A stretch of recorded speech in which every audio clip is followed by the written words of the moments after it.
আচ্ছা ধৃতি কোথায় গো? ধৃতিকে দেখতে পাচ্ছি না তো।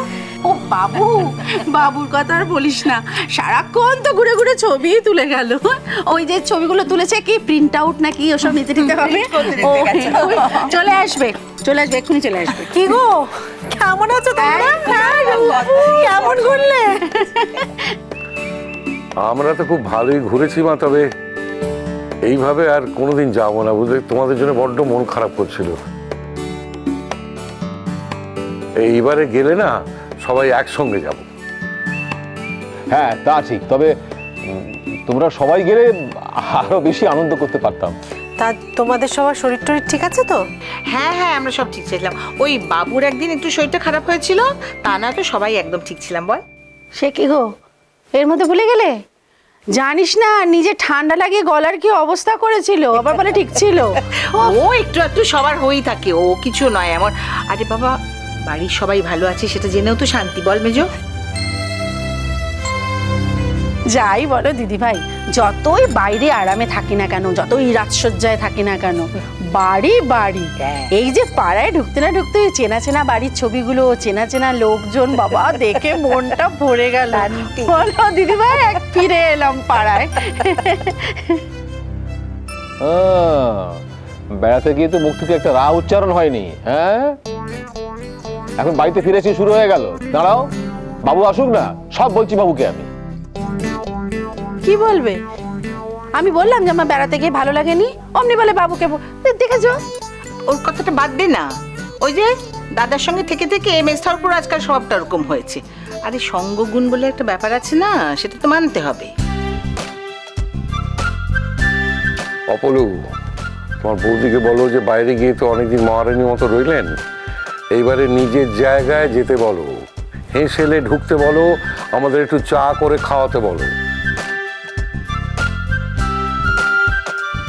বলি এই তো বাইরে থেকে ঘুরে এলে, আর সবটাই নিজের চোখেও দেখে এলে, তো দেখছি শিক্ষা তো কিছুই হলো না।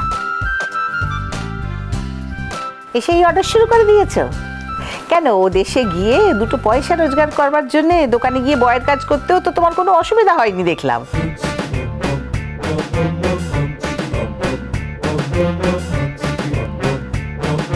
আর এখানে এসে একবার লাট সাহেবের মেজাজে ভিড়ে গেছো।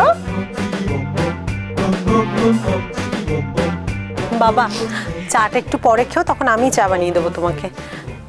বলছি যে একটা কথা আছে আমার তোমার সঙ্গে, জরুরি কথা।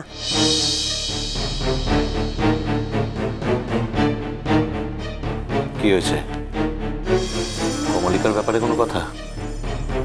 অদ্ভুত, এর মধ্যে কমলিকা এলো কোত্থেকে? কমলিকার তো প্রশ্নই উঠছে না। কথাটা উঠছে কারণ কমলিকাদের সঙ্গে ওখানে দেখা হয়েছিল আমাদের, তাই ভাবলাম। রূপু দিদি, কি হয়েছে রে?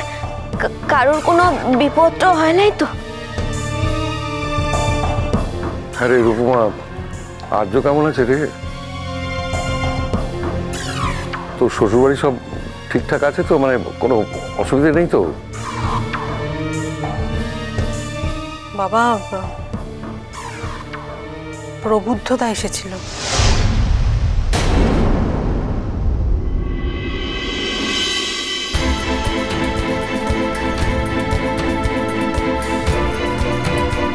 আজই সকালের দিকে চলে গেছে।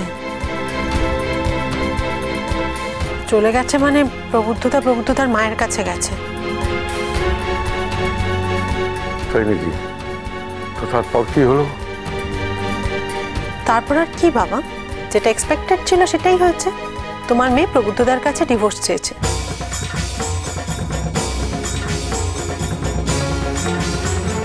প্রবুদ্ধতা ভালো মানুষ, সেই জন্য প্রবুদ্ধতাও বলেছে যে প্রবুদ্ধতা ডিভোর্স দিয়ে দেবে, কিন্তু প্রবুদ্ধতা এটাও বলেছে যে ডিঙ্কা কিন্তু প্রবুদ্ধতার কাছেই থাকবে। কখনোই না। কি কখনো না দাদা ভাই? আমি বেঁচে থাকতে ডিভোর্স আমি হতে দেব না।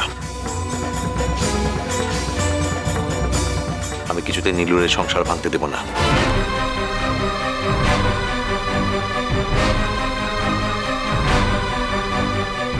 নীলু অনেক বদলে গেছে করছি। প্রবুদ্ধ খুব অসুস্থ ছিল, আর কি আশ্চর্য জানো, নীলু এই অবস্থাতেও প্রবুদ্ধকে চলে যেতে দিল। নীলু দিদি কোথাকে? অফিসে। কিন্তু মুখে তো প্রবুদ্ধ দাদাবাবুর সঙ্গে একবার দেখাটা করতেই হবে। তো তোমরা কেউ একটিবার তাকে বললে না আমার সঙ্গে দেখা করতে? জেঠুমনি, আমি দরকার হলে ফোন করে ডাকবো প্রবুদ্ধদাকে। আর সেরকম দরকার হলে আমি প্রবুদ্ধদার হাতে পায়ে পড়ে বোঝাবো আর নীলুকে তার সঙ্গে ফেরত পাঠাবোই। আমার মনে হয় না নীলুর আর ফেরার সময় আছে। ও ফিরবে না। ও নিজে যখন এই সর্বনাশের খেলায় নেমেছে, শেষ না দেখেও কিছুতেই ছাড়বে না। প্রবুদ্ধকে তুমি ডাকো ভাইয়া, আমরা সবাই কথা বলবো, নীলুর সঙ্গেও বলবো। নীলু অ্যাডাল্ট হতে পারে, কিন্তু তাই বলে তো যা ইচ্ছে তাই করতে পারে না। এরকম একজন সৎ মানুষের সঙ্গ ছেড়ে একজন অচেনা অজানা মানুষের সঙ্গেও জীবন কাটাবে, এটা তো আমি কোনোভাবেই মেনে নেব না।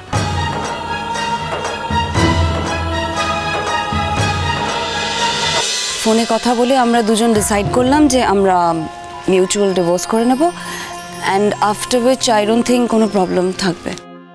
এক সপ্তাহের মধ্যে একটা ডিভোর্স আর একা একা হয় না, ডিভোর্স করতে গেলে দুজনকে প্রেজেন্ট থাকতে হয়। হ্যাঁ, তো প্রেজেন্ট থাকবে। ও, তার মানে প্রবুদ্ধ কলকাতায় আসছে? আসতে তো হবেই, হবে ধরো এর মধ্যেই। নীলাঞ্জনা, দেখো সব জিনিসটা না এত তাড়াতাড়ি হয় না। আমি ধরে নিলাম যে তুমি ওকে কাল ফোন করেছিলে, তার মানেই তো ও আজকে চলে আসছে না। আসছে কি?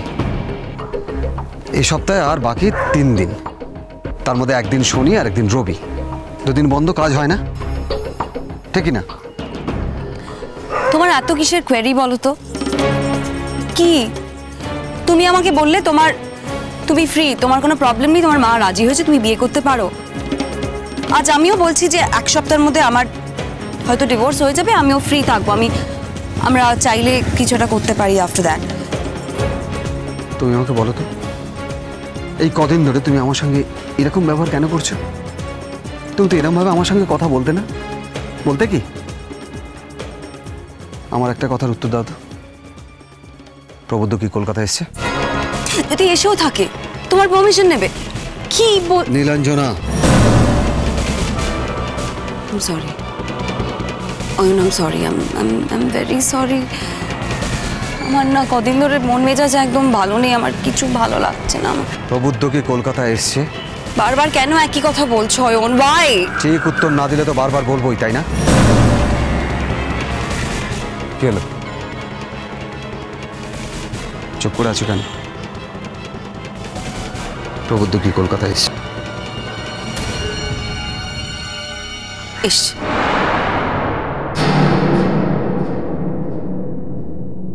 এই যে এসেছে তোমাদের গুণবতী মেয়ে,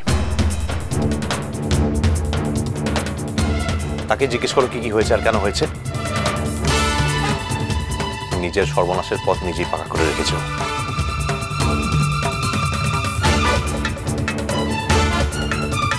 খবরদার নীলু, ঘরে যাবি না তুই। উঠছি বাবু।